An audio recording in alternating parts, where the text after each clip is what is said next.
excited that we are making the ultimate Caprese salad because this looks like summertime to me. The most delicious thing I want to eat today. That was the goal, was to find the most delicious thing for Jessie today and to bring the garden into the kitchen. So tomatoes are very ripe right now. If you have some in your garden or not. If you don't, pop over to Smith. They have all of the fresh produce that you need. Well, and Krista Numbers here with Simplify Supper. Always simplifying my supper. I'm excited to do this, but we're also making the balsamic. I didn't even know you could do that. Well, here's the reason why, is that this was one of those recipes that was almost too easy to call a recipe. And so I thought this is a perfect opportunity to show you how to make your own balsamic reduction or balsamic glaze. You can buy it. They do have a great one at Smith's, and I use this all the time. I even use this, you're gonna laugh, but I'll put this on ice cream sometimes. What? Are you pregnant? Because no. It sounds like a pregnant thing to have. I'm like, wait, I hope not. Please no. But the reason is because it sweetens up so much when you reduce it down. And really all you need is a good balsamic vinegar and a pot and about 15 minutes. So you just simmer it over low, and as it cooks, it reduces and it sweetens. But you know me, I like it even a little bit sweeter. So you can take any kind of sweetener that you want. You can use honey, you can use, I put brown sugar in there before. You just kind of do, like there's about 2 cups in there, so I'm gonna do about 2 tablespoons of honey. Okay. And this takes, like I said, about 15 minutes. We don't have 15 minutes, so I just wanted to show you what that looks like. And then as we go on, it will reduce and thicken. What do you mean reduce? What's reducing? Reduce, just there won't be as much of it, right? Okay. There won't be as much liquid. Reduces. It'll thicken, and it won't be as liquidy, if that's a word, as it is right now. And it'll be more like a syrup, like what comes out of this bottle. And this is great. Just like with anything that's in a bottle, it will have like some preservatives and things like that. So it's kind of fun. And sometimes you don't have this on hand and you want to put it on something. Well, and I thought you were just using the balsamic vinaigrette on.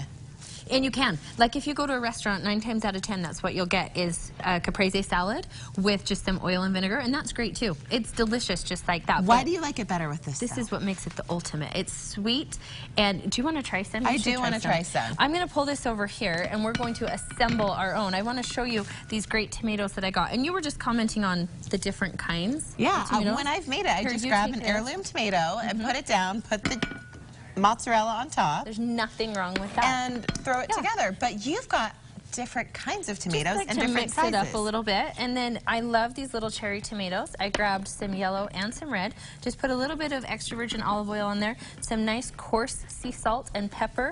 You give that a little toss just to coat it. It doesn't need very much love because they're already so elegant and delicious how they are. And then we'll just kind of put this on here. And you can do a big serving platter. You can serve these up individually. And then the other thing that I did is I grabbed this basil at Smith. This just lives in my windowsill. And I was telling Jessie, I like to use this in everything. This is like my weird food confessions today. We're learning a lot about balsamic glaze on ice cream. I put basil in my eggs. I put it on it just kind of lives right there by my windowsill next to my stove, and I grab it whenever I need. I put in obviously like spaghetti sauce and things like that. So we have the basil, the tomatoes. Now we need the fresh mozzarella. This is from the Murray Cheese Bar inside Smith. They do such a fabulous job with all different kinds of cheeses. This is their fresh mozzarella. And it comes just like this in like a 16-ounce log, and you won't need the whole thing for something like this, maybe about that much. And what I do is I kind of slice it. But any tips for slicing? I was slicing mozzarella last night incorrectly, and did it squish down? It was squishing down, and I couldn't get it straight. Yeah, and I don't worry too much about it being straight because look at what I do. I take it and kind of tear it up a little bit. I think my problem is mine wasn't cold enough. It had been sitting out You know too what? long. That's probably a very good point. It definitely slices better when it's a little bit cold and firm. But I like this rustic look of kind of tearing it up, and then it's not, it doesn't have to be perfect to form or anything like that.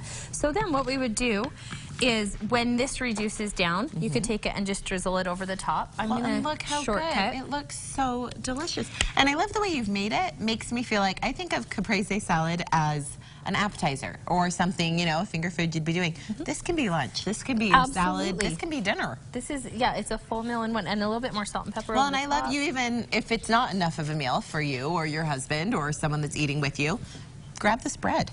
Exactly. So the rustic bread that I got, would you just hold up one of those packages over there? And so I love this because it's so simple. Sorry, I'm making the stove beef out of snow. This comes par-baked, so it's partially cooked. So I just popped it in the oven for, 12-ish minutes at 425, and look at that. You've got this beautiful, crusty Italian bread. I grabbed a garlic, and I think it's rosemary garlic, and it then all just looks so good, and you literally have simplified our supper. Thank you so much, Krista, for being here. For this recipe and more information on Krista and all of her delicious recipes, visit simplifysupper.com. We will link them from our website. You can also visit our website to get today's recipe. Thank you so much.